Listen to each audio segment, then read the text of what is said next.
Hello friends and welcome to Picture Astrology. In the series of planets through various houses, today we will talk about placement of Saturn in the 10th house for a Pisces Ascendant horoscope. And when the Ascendant sign is Pisces, the 10th house contains the sign of Sagittarius. So we will learn about Saturn in Sagittarius for Pisces Ascendant. So before we begin, let's see how Saturn behaves for a Pisces Ascendant horoscope. So we have Pisces as the rising sign, which is the first house, and the sign of Capricorn and Aquarius are in the 11th and 12th house respectively. And these are the signs which are owned by Saturn. So for a Pisces Ascendant horoscope, Saturn rules over 11th and 12th lord. Now both of these lordship, 11th and 12th lordship, makes a planet functionally malefic. So we already know that Saturn is a naturally malefic planet.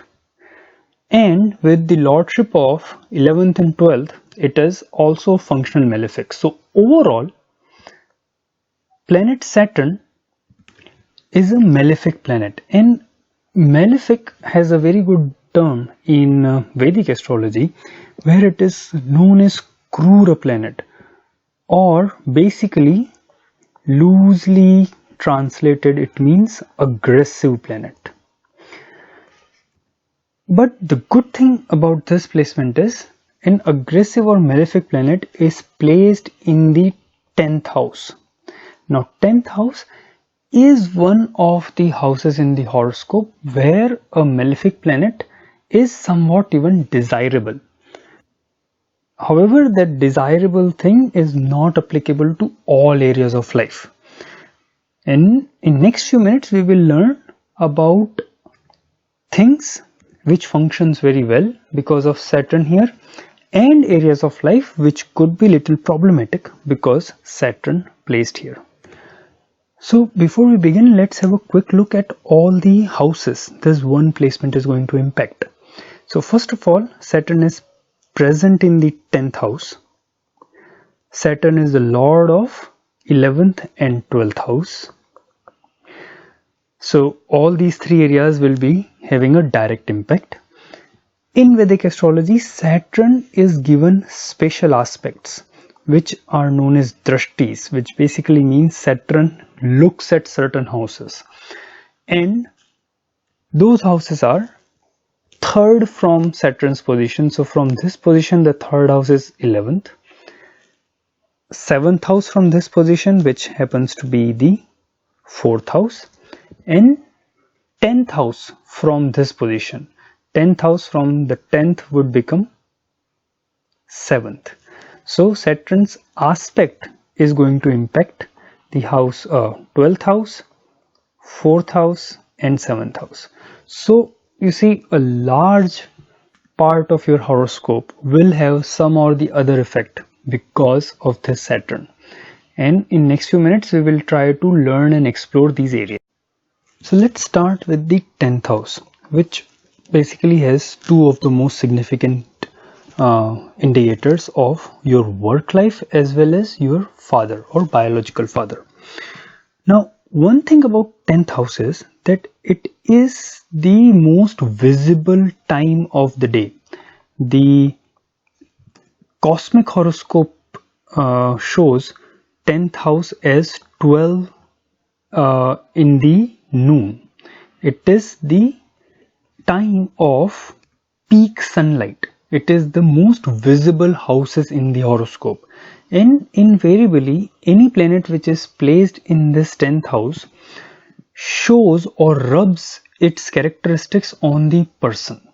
So when Saturn, which is one of the slowest yet known to be one of the most hard-working planet, is placed here, it gives a characteristic to the individual where he generally is very slow and steady, but they are known for their hard work. They do not shy away from hard work at all. Now, Saturn here is in a fiery sign.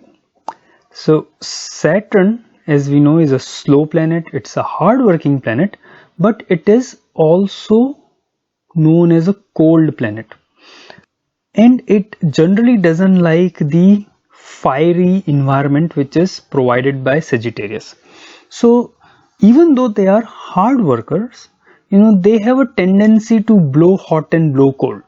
Sometimes they would be really dedicated, really headstrong about what they want to achieve, but many other times they could just be in the mood of postponing thing or procrastinating stuff. So it is kind of become a little puzzling for other people. Sometimes they would be really hardworking, let's get things done, but on other times they would be would love to probably sleep that extra few hours. And the fact that Sagittarius is a dual sign again adds to that duality of dual nature of the individual. Irrespective of this, they are generally very hardworking, and once they find the aim in their life or things that they like to do, they are able to pull all their resources and work towards it. And because of that, generally after the age of 36 years, they do very well in professional life, because by the time they have also matured, it is the year when Saturn also matures.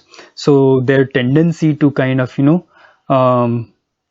oscillate between these two extremes of blowing hot and blowing cold kind of subsides. They are more focused, and because of that, after 36 years, that is from 37th and onwards till the middle age or up to 48 years of their life, that could be one of the best professional time. And if Jupiter, which is the lord of 10th house, is well placed, this placement can guarantee a very successful professional career. But remember, that happens a little late in life, and support of Jupiter is necessary for that. Now let's quickly talk about relationship with the father.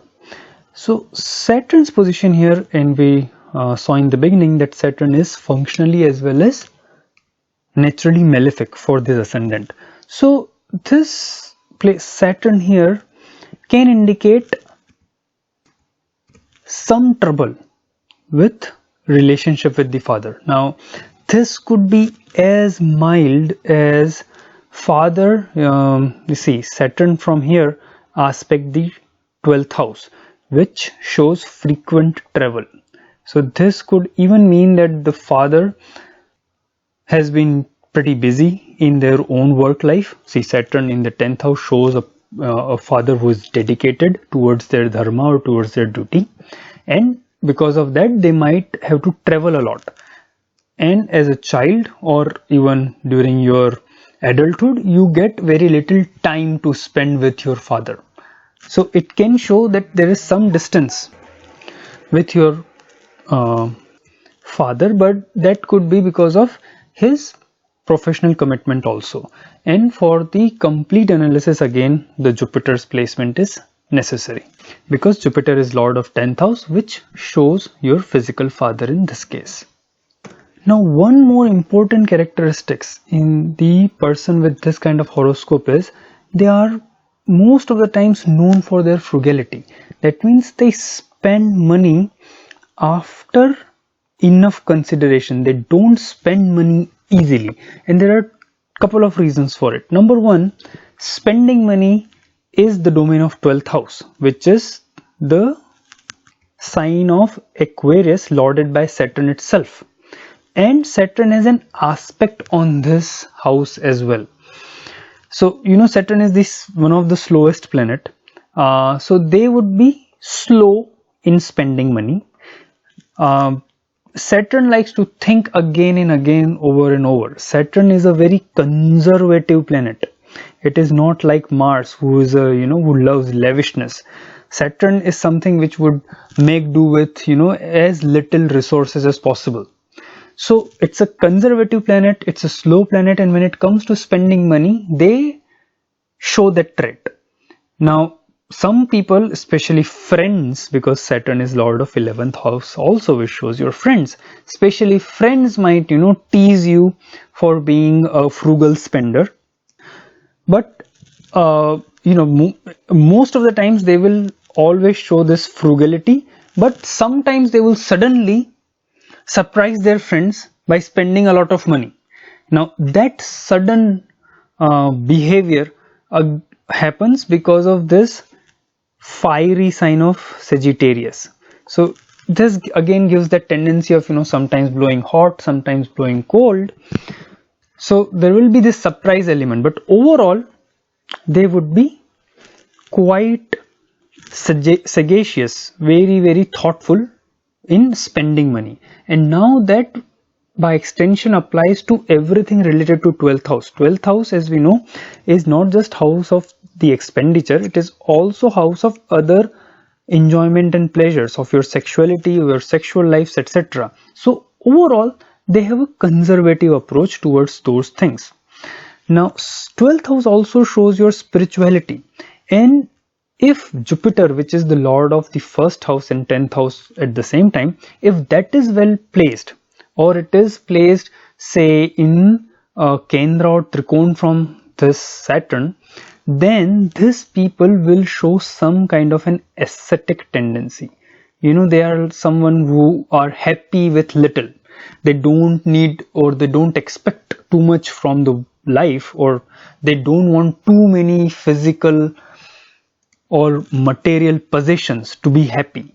They have that ascetic behavior where they are just happy with less. Even though they would have enough money, they wouldn't spend on it, because not just because they are frugal, they of course are frugal, but because they don't feel the need of it.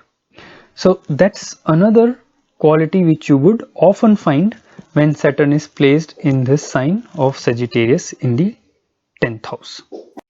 Now let's quickly move to the 4th house related affairs. As you know, Saturn will have a direct aspect on the 4th house.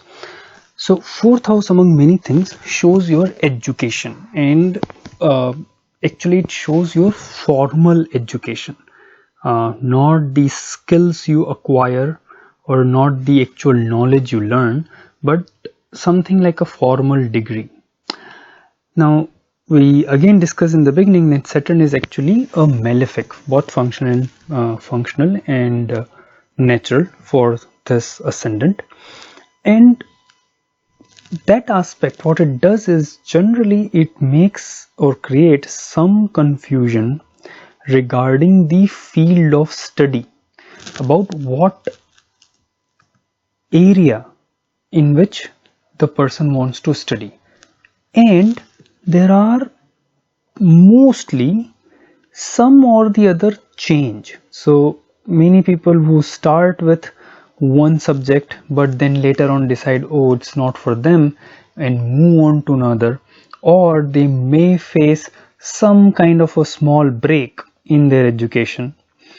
That is also a possibility depending upon the position of Mercury, because Mercury not only is lord of 4th house but is also a karaka of education.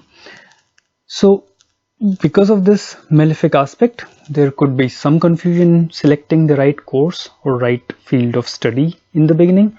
There are possibilities of changes or even some small breaks. But this is Pisces Ascendant. Pisces Ascendant is owned by Jupiter, and 4th house, which is the house of education, is owned by Mercury. And both of these planets are basically the primary significator of any kind of knowledge, Mercury and Jupiter. So even if there are some obstacles because of this Saturn's position, this horoscope is actually very, very well inclined towards learning, and people do complete their formal education even after some difficulties they face. and because of their hardworking nature, they are able to utilize that education in their work life very well. And we have already talked about the work life in the beginning. Now finally move to the 7th house, which will show you the all important aspect of marriage. Now what does this Saturn has in store when it comes to your spouse or life partner? Well, two things. One, this is a malefic Saturn, so it will create some skirmishes, little bit of a problem in your marriage. However, this is Saturn, the slowest, steadiest planet in the whole of zodiac. I'm writing steadiest, maybe there is no word like this, but just to emphasize that it provides a lot of stability in the marriage. So people with this kind of placement, their married life, even if there are some temperamental differences, which there will be because this is Saturn, and again full analysis of this 7th house depends on Mercury because it is lord of this house, because we have Virgo sign here, as well as Venus, and of course Jupiter being the lord of Lagna will have to be analyzed as well. So if these planets are very well placed, then it's a different story. However, just talking about this Saturn, it will give some differences, but this also ensures a very steady marriage, a very stable marriage, a marriage which lasts very long. Even though the marriage will last, definitely the longevity of marriage will be there, but there would be, let's just say, friendly fights between the couple. So friends, this was my quick analysis of Saturn in 10th house for Pisces Ascendant. I know I have skipped many other areas of life, but the video was getting larger and larger. So if you have any specific questions about any of the things we discussed, please feel free to put it on comments. Thank you for watching so far. Please do like and share the video, and please keep watching for more interesting videos. Thank you.